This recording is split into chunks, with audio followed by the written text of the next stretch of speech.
இந்த தாய் வந்து இந்த பிள்ளைய நல்லா வச்சிருப்பாங்கன்னு தான் அந்த பிள்ளைய அவங்கள்ட்ட குடுத்துருக்காங்கல்ல. எனக்கு நெனச்சுட்டே வந்தேன். அப்பதான் இந்த ஒரு சில பேர் இந்த ரோட்ல போறவங்கள தப்பா நம்ம ஈஸியா பேசிறோம்.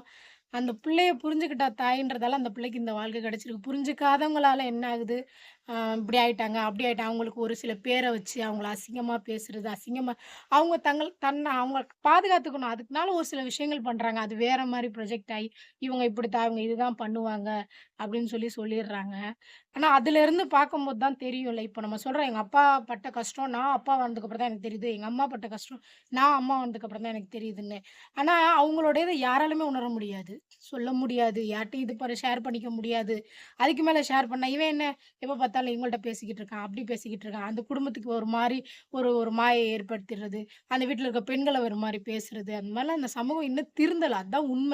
அவங்கள அதாவது படத்துல பார்க்கும்போது, ஐயோ! பாவம் நம்மளும் ஹெல்ப் பண்ணணும். ஆனா நேரா பார்க்கும்போது, ஒண்ணும் இல்ல நீங்க 2டே 2 எங்க